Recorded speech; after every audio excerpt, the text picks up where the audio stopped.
carcinogen is a monoamine, and then if you inhibit the monoamine oxidase, which is the compound which oxidizes the monoamine, then the monoamine will accumulate. Now, it's important to know this because we tend to move in a yuppie environment, and a typical yuppie buffet of good burgundies and good brie is just going to load your system with tyramine, tyrosine, these kinds of things, and they are monoamine oxidase inhibitors. Well, then if you 12 hours or 24 hours later take a hit of ayahuasca or something, why, it's just going to send you skittering all over the board, and you won't understand why unless you are aware that this monoamine thing is working.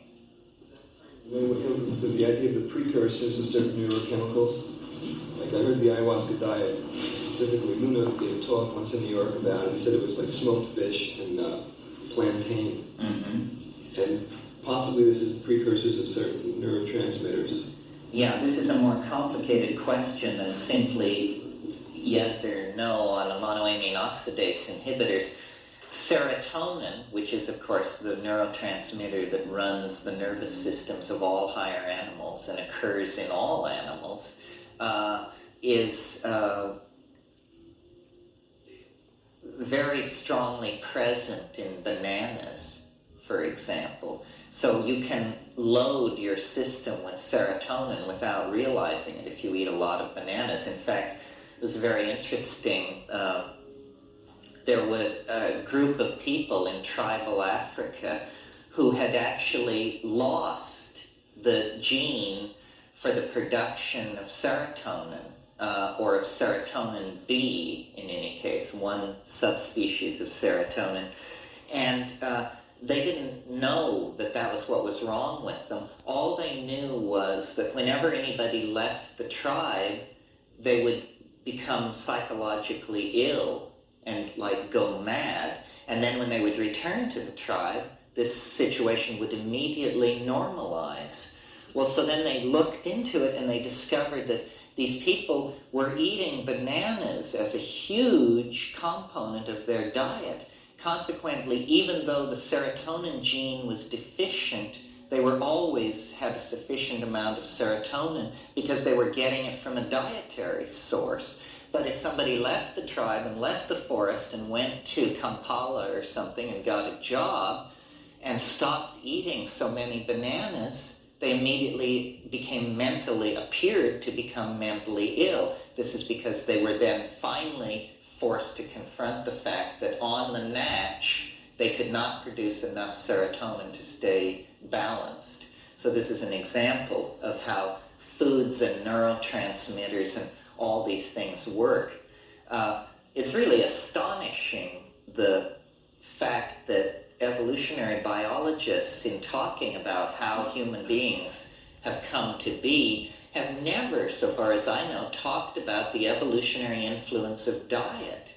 You see, the fact that under pressure from dwindling rainforests, we ceased being fruitarian, canopy-living creatures, and instead became omnivores and meat-eaters on the plain. In going through that transition, we subjected ourselves to a huge amount of mutagenic influence. There are all kinds of compounds in plants that will break chromosomes, interfere with ovulation, interfere with lactation, interfere with fetal formation, control or accelerate tooth decay, interfere with acuity of vision, digestive enzymes that may or may not work in certain situations, so that if you start just eating things randomly or testing things to be foods, you're exposing yourself and your progeny to an immense number of mutagenic influences. This may explain why the human somatype, the human body type, went through this period of rapid change about 50,000 years ago. This is when the brain size doubled. And then nothing much has happened since, physically, to human beings. All evolution has gone on in the cultural domain.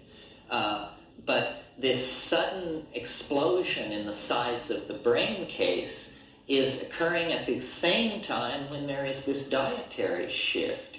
And one of the things I mentioned the other night is the preservation of infantile characteristics as part of our species, not necessarily simply infantilism psychologically, but also, for instance, our hairlessness.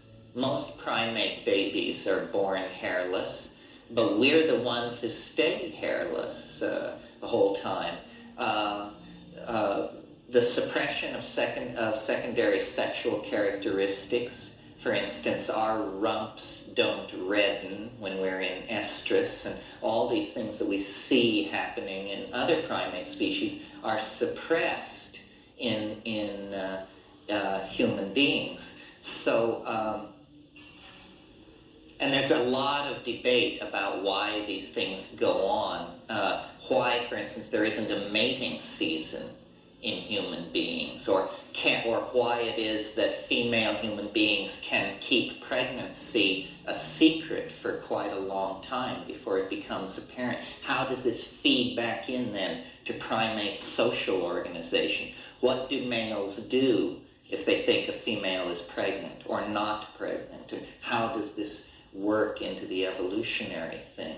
So there's a lot of thought that needs to be given to all of this, and MAO and how it works is one of the most easily influenced of these internal enzyme systems, because there are MAO inhibitors in so many things that are human foods, pulses, all beans, fish, cheeses, dairy products, so forth and so on. The very things that were probably fairly prominent in the primitive diet.